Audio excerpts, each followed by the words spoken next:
안녕하세요. 이정희입니다. 오늘은 신문명정책연구원 대표이신 장기표 선생님을 모시고 소득 주도 성장에 관하여 질문을 하겠습니다. 안녕하세요. 예, 안녕하세요. 문재인 정부의 소득 주도 성장에 대한 논란이 엄청 많습니다. 대표님은 어떻게 그것에 대해서 생각하시는지 한번 듣고 싶습니다. 예, 그렇지 않아도 이 문재인 정부가 이 공정경제, 또 소득 주도 성장, 또 혁신 경제를 내세우는데 그 가운데 지금 소득 주도 성장이 굉장히 문제가 되고 있습니다. 문재인 정부는 이 소득 주도 성장 자체는 옳은데 다만 부작용이 좀 있을 뿐이다. 이런 주장을 하면서 지난 1월 10일 날 며칠 전 이 신년 기자회견에서는 이 정부의 경제 정책이 옳다고 하는 것을 국민이 체감할 수 있도록 해주겠다 하는 이런 말을 할 정도로 이 소득주도 성장은 옳다고 강변하고 있습니다. 그런데 실제로 그러면 어떠느냐? 소득주도 성장은 제가 볼 때는 이미 실패한 정권입니다. 왜냐하면 소득주도 성장, 즉 국민의 소득을 늘려줌으로써 경제 성장도 이루어지게 하겠다고 하는 것이 소득주도 성장인데 국민의 소득은 더 떨어졌고 또 경제 성장도 답보 상태 비슷하게 본래 기대했던 것만큼 오르지 못하기 때문에 이건 실패했습니다. 이걸 좀 더 자세하게 말씀드리면 정부가 이 소득주도 성장이라는 이름 하에 이 최저임금을 2018년도에 16.4%, 2019년도에 10.9%를 올렸습니다. 그래서 시간급으로 이 8,350원, 이 월급으로 따지면 이것이 174만 원인데요. 이게 상당히 높은 임금입니다. 이렇게 올리다가 보니까 이 자영업자들이 말하자면 도저히 이 가게를 운영할 수 없어가지고 뭐 5사람 쓰던 것은 3사람만 쓰고 2사람을 해고한다거나 또는 3사람 쓰던 데는 1사람을 해고한다거나 그마저도 버티지 못할 때는 이 폐업을 한다거나 이래가지고 말하자면 이 저임금 노동자들조차도 실업자가 되는 경우가 엄청나게 많습니다. 그러다가 보니까 저임금 노동자들이 임금을 그동안에 말하자면 월 137만 원이라도 받아오던 사람들이 그마저도 말하자면 해고가 되면 못 받는 거 아닙니까? 못 받는가 하면 또 가게 문을 닫아버리니까 또 자영업자들도 완전히 그냥 소득이 하나도 없어져 버린 거죠.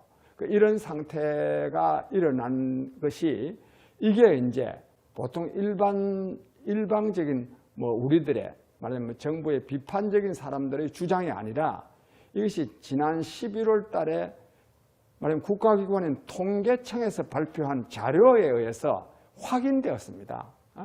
지난 11월 한 20일경에 통계청에서 발표한 가계 동향 자료에 의하면은 저임금 이 노동자들의 임금은 고임금 노동자들의 임금은 11.3%가 올랐습니다. 고임금 그러니까 최저임금이 아니라 아주 월급 많이 받는 사람들의 이 근로소득은 11.3%가 올랐습니다. 그런데 저임금 노동자들의 근로소득은 22.6%가 떨어졌습니다. 굉장히 많이 떨어진 거죠. 그런데 어떻게 최저임금을 올렸는데 어떻게 근로소득이 떨어질 수 있느냐? 떨어질 수 있게 되어 있습니다. 왜? 그동안에 최저임금이라도 받고 일하던 노동자들이 실직을 해버렸으니까 실직을 한 사람이 아주 많으니까 전체적으로 따지면 근로소득이 줄어진 거 아니겠어요? 그래서 근로소득이 줄었습니다. 그러니까 최저임금 인상을 통해서 저임금 노동자들의 이 국민 소득을 올려줘 가지고 이것이 소비로 연결돼 가지고 이것이 생산 이런 걸 보고 유효수요라고 그러는데 이 유효수요를 창출해서 경제가 성장하도록 하겠다 했는데 이게 그렇게 못 되고 있다는 것이 통계청 자료에 의해서 확인됐단 말입니다. 이것도 통계청 가계 동향에 의해서 다른 유사한 자료가 또 있는데 통계청 가계 동향에 의하면 지난 3분기 때 말하자면 부유청 이런 걸 보고 이 소득 상위 10% 계층, 소득 상위 10% 계층의 소득은 8.8%가 올랐어요. 8.8%가. 그런데 소득 하위 10%의 소득은 7%가 오히려 내렸습니다. 그러니까 최저임금 인상, 즉 문재인 정부가 주도하는 지금 현재 시행하고 있는 소득주도 성장에 따라서 최저임금을 인상함으로써 고소득층, 아까 고임금 근로자, 노동자들의 임금도 올랐고 고소득층의 소득은 8.8% 올란 대신에 저소득층의 소득은 7% 오히려 내렸단 말입니다. 이것이 그냥 우리들이 뭐 어떤 학자가 주장하는 게 아니고 국가기관인 통계청 자료에 의해서 확인된 겁니다. 이렇다면 이거는 소득주도 성장의 말하자면 주된 정책인 최저임금 말하자면 인상이 국민 경제에 악영향을 미쳤다고 하는 것이 확인된 겁니다. 그런데도 문재인 정부는 아직도 이걸 뭐 국민들이 체감할 수 있도록 해주겠다 이런 말을 하는데 이거는 진짜 국민에 대한 모독이고 사실을 왜곡하는 것입니다. 그래서 이 문재인 정부의 소득주도 성장 정책, 특히 최저임금 인상 정책은 대단히 잘못되었음이 확인되었습니다. 그럼 선생님은 소득주도 성장 자체가 잘못됐다고 말씀하시는 것이죠? 근데 소득주도 성장 자체는요, 이건 좀 문제가 좀 다른데요. 이 소득주도 성장 자체는 옳습니다. 이거는 즉 국민의 소득을 좀 증대시킴으로써 이것이 소비로 연결되게 해야 경제가 성장할 수 있다고 하는 요 말 취지대로 하면 나쁜 게 아닙니다. 그런데 이 문재인 정부가 그럼 뭘 잘못했느냐 하면 이 소득주도 성장을 통해서 임금을 올려주고 가지고 말하자면 소득이 늘어나게 해서 소비로 연결되겠다고 하는 건데 우리 사회는 지금 이런 것이 있다는 걸 알아야 됩니다. 임금을 받는다는 건 이미 취업 노동자입니다. 취업하고 있는 사람들입니다. 취업하고 있는 사람들은 상대적으로 기득권입니다. 이미 그래도 비록 최저임금 비슷한 임금을 받는다 하더라도 그래도 월급 하나도 못 받는 사람들보다는 낫지 않아요? 그렇죠. 그냥 월급을 좀 받고 있습니다. 그러니까 월급을 받고 있는 사람들의 소득을 올려준 거야. 이런 걸 보고 옛날에는 이런 걸 보고 이 신케인저주의라 그래가지고 말하자면 임금 주도 성장이라 그럽니다. 옛날에 그 일할 만한 즉 생산 가능 인구의 거의 대부분이 다 일을 할 때는 임금을 올려주면 그것이 바로 국민 소득을 증대시키는 것이 되어가지고 소비를 진작하고 생산 유발 효과를 가져오는데요. 지금은 어떠느냐 하면 이걸 잘 봐야 됩니다. 지금은 취업해 있는 사람보다도 실업 상태에 있는 사람이 엄청나게 많거든. 그렇죠. 그러니까 취업해 있는 사람들의 소득을 올려줘봐야 실업 상태에 있는 사람들의 소득은 올라갈 수가 없는 거 아닙니까? 네. 안 그래요? 맞습니다. 그러니까 취업 있는 사람들은 약간의 일종의 말하자면 기득권인데 그 사람들의 소득은 올라갔지만 실업 상태에 있는 사람이 원체 많다가 보니까 네. 국민 전체적으로 볼 때 저소득층의 소득이 올라가지 못했다 이거야. 그래서 이거 좀 더 그러면 실업 상태에 있는 사람이 얼마나 되느냐 하는 걸 말씀드리면 2018년도 말하자면 최저임금이 1,530원 말하자면 이제 월급으로 따졌을 때 137만 원 할 때도 최저임금을 못 받는 노동자들이 311만 명이 되었습니다. 그러니까 2018년도에도 7,530원 할 때도 최저임금을 못 받는 사람이 311만 명이 됐단 말이에요. 여기다가 실업자가 얼마나 되냐? 105만 명입니다. 실업률 3.5%에 105만 명이고, 구직 단념자라 그럽니다. 아이고, 내가 뭐 취직하려고 그래봐야 내가 취직할 데 없을 것이야. 해가지고 취직을 간절하게 하고 싶지만 구직을 단념한 사람들이 51만 명. 이 사람들 포함해가지고 말하자면 이런 걸 보고 실망 실업자라 그러는데 아예 그냥 취직할 생각을 못 내는 사람 있잖아요. 이런 사람들을 실망 실업자라 그럽니다. 그 사람들이 250만 명입니다. 그러면 그 사람들하고 공식적인 실업자 105만 명하고 말하자면 355만 명이 이 통계 숫자로 355만 명은 취업을 못한 상태니까 소득이 한 푼도 없는 거야. 즉, 이 사람들의 소득을 올려줘야 저소득층의 소득이 올라가가지고 말하자면 유효수요, 즉 이 소비로 연결돼가지고 생산이 정대될 수 있는데, 실업 상태에 있는 사람들을 소득은 임금 아무리 올려줘봐야 실업 상태에 있는 사람들 소득은 안 올라가지 않아요. 그렇죠. 그러니까 이 소득주도 성장 정책이 실패한 겁니다. 그러니까 진짜 소득주도 성장 정책이 제대로 이루어지게 하려고 그러면 취업 안 하고 있는 사람, 즉 실업 상태에 있는 사람들의 소득을 올려줘야 이게 되게 됐습니다. 이거는 이런 거를 볼 줄 알려고 그러면 새로운 역사의식을 있어야 돼. 무슨 역사의식이냐? 옛날처럼 국민 대부분이 다 취업하고 있던 그런 시대가 아니라 지금은 이 자동화와 신제품에 의해서 실업 상태에 있는 사람이 굉장히 많은 시대에 왔다. 이런 시대를 전제로 하고 소득주도 성장, 즉 소득을 보전할 수 있는 방안을 강구해야 되는데 문재인 정부는 그것을 못하고 있기 때문에 문재인 정부의 소득주도 성장 정책은 실패한 겁니다. 그렇다면 선생님께서는 소득주도 성장이 제대로 되게 하기 위해서는 어떻게 해야 될까요? 그럼 이제 어떻게 해야 되느냐? 내가 앞서 말씀드린 대로요. 우선 이 말은 조금 이따 하기로 하고, 이 최저임금 인상 정책이 아주 잘못됐다는 것을 내가 한 번 더 지적하겠는데, 네. 임금이라는 거는 말하자면 그 고용하고 있는 사람의 지불 능력의 범위 내에서라야 임금을 줄 수 있는 거 아닙니까? 그렇죠. 만약에 고용하고 있는 사람이 지불 능력이 없는데 그걸 강제적으로 지불하라 하면 이건 어찌 되겠어요? 이 회사는 문 닫게 되는 거지. 맞습니다. 가게나 회사나. 그렇죠.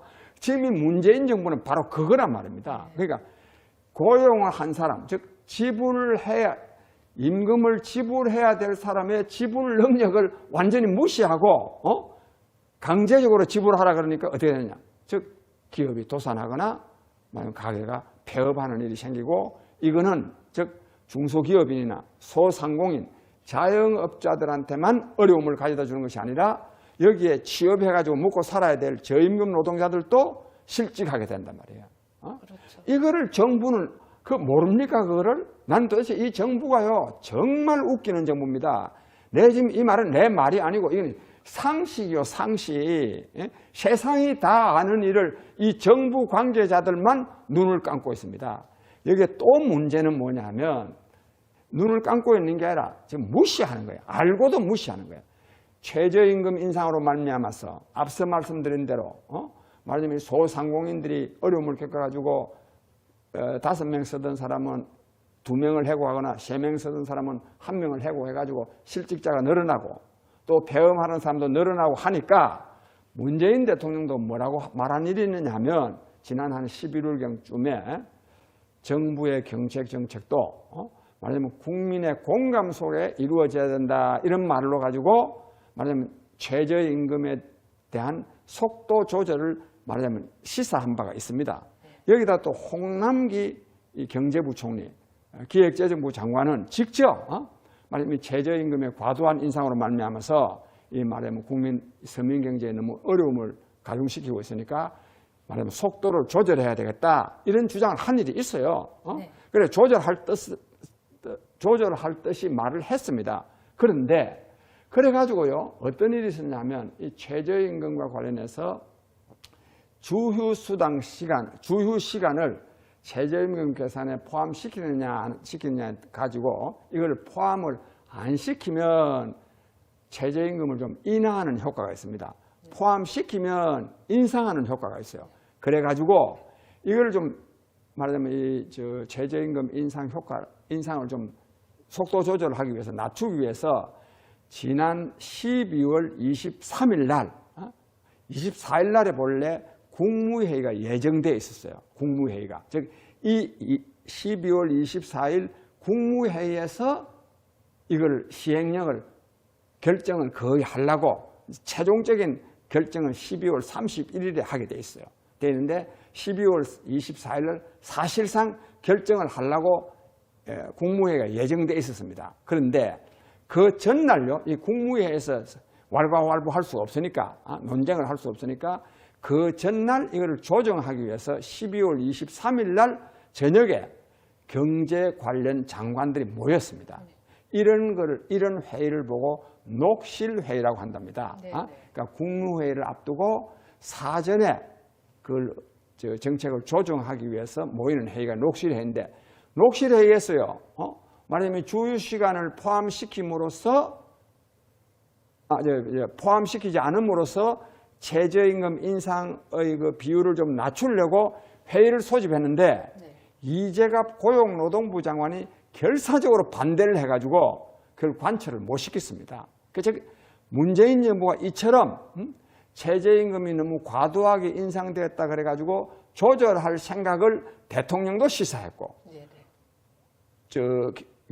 기획재정부 장관, 경제부총리도 속도 조절하겠다 했는데도 말하자면 노동부 장관이 이 민주노총의 압력을 받는 노동부 장관이 반대해가지고 이걸 못했습니다. 그러니까 이 정부는 그러니까 이 정부 스스로가 최저임금 인상이 서민 경제에 엄청난 타격이 되고 있다고 하는 것을 알고도 그걸 조정하기 위해서 회의까지 소집했다가도 못했단 말입니다. 그랬으면 자기네들이 이 정책이 얼마나 잘못됐는가 하는 걸 알아야 될 거 아닙니까? 또 알고 있는 거죠. 그런데도 지난 1월 10일 날 문재인 대통령은 기자회견에서 정부의 경제정책이 옳았음을 국민이 체감할 수 있도록 하겠다. 마치 경제정책이 옳은데 국민이 몰라가지고 체감을 못했다. 이런 말을 하는 거 아닙니까?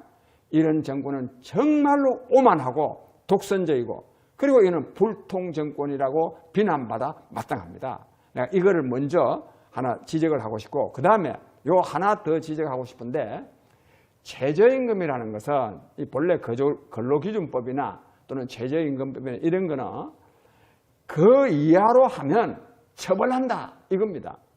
즉 최저의 기준을 정하는 겁니다. 최저. 그 처벌받으니까.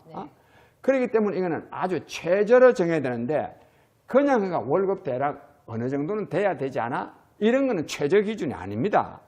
그래서 그 법에도 이 법에 정한 최저 기준을 이유로 임금을 낮춰서는 안 된다. 즉 임금은 기본적으로는 노동자와 경영자 간의 합의에 의해서 결정해야 됩니다. 이 시장 경제에서는. 그렇죠. 이게 원칙이에요. 근데 왜 최저임금이나 말하자면 근로기준법을 두느냐 하면 그 이하로 하는 것은 비인간적이다 이거야. 도대체 이거는 이럴 정도가 된다면 기업을 운영 못 해도 좋다. 그 기준을 정하는 거예요. 따라서 이거는 최저 기준이라 해야 되는데 이걸 갖다가 너무 높여 놔놓으니까 소상공인들이 폐업하는 사람이 있지 않습니까? 그래서 지난 10월 달인가요? 소상공인들이 광화문에서 데모하면서 뭐라고 말했냐면 소상공인도 국민이다 이거야. 이 너무너무 맞는 말입니다.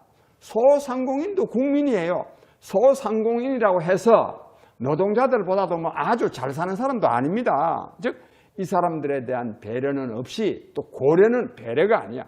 고려는 없이 그냥 노동자들만 편을 드는 거 이런 거는 이 정권이 말하자면 친노동자 정권, 즉 민주노총이나 한국노총에 휘둘리는 정권이기 때문에 그렇습니다. 이런 정권은 정말로 국민으로부터 규탄받고 또 시정돼야 됩니다. 그렇고요. 그 다음에 이제 아까 우리 이정희 씨께서 물으신 답이 뭐냐면 그러면 소득주도 성장이 제대로 이루어지게 하려고 그러면 어찌해야 되느냐. 네네. 지금 이거 물으셨죠? 네, 그걸 좀 말씀드리겠습니다. 실제로요 소득을 보장해야 됩니다. 왜 그러냐면 이 정보화 사회에서는 이른바 20대 80의 사회, 즉 이 자동화와 신제품으로 말미암아서 생산 활동 인구가 자꾸만 줄어지게 되어 있습니다. 그렇잖아요? 자꾸만 자동화가 되면 옛날에 100명이 일하던 것을 50명이 일하게 되고 50명이 일하던 것을 10명이 때로는 1명이 일하는 경우도 있습니다. 그러니까 이 고용 인원이 자꾸만 줄어진단 말이에요. 그래서 실업자가 많을 수밖에 없어. 즉 대량 실업이 구조화할 수밖에 없습니다. 이런 때는 어떻게 되느냐? 사회보장제도를 통해서요. 이 사람들에게 소득을 보장을 해야 그래야 이 사람들이 소비를 해야 생산한 사람들이 물건을 팔아먹을 수 있지 않겠습니까? 그래서도 이 사회보장제도를 확립해야 됩니다.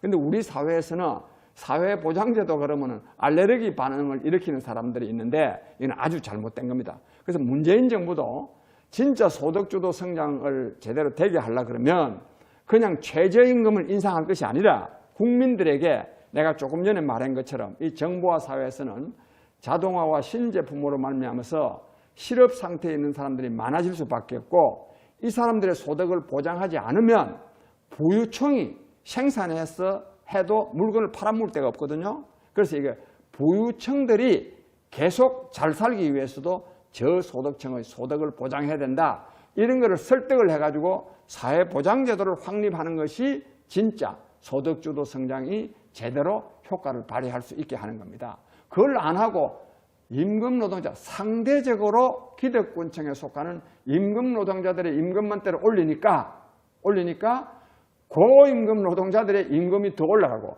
저소득층의 임금, 근로소득은 더 떨어지고 또 고소득층의 소득은 더 올라가고 저소득층의 소득은 더 내려가는 이런 말하자면 역효과를 나타내고 있다는 것을 이 문재인 정부도 직시하고 또 우리 국민들도 이것을 알고 정말로 소득주도 성장은 필요한데 이것은 임금 인상을 통해서가 아니라 말하자면 사회보장제도를 통해서 저소득층의 소득을 보장하는 것을 통해서 이루어져야 된다 하는 것을 저는 알았었으면 하는 생각이 듭니다.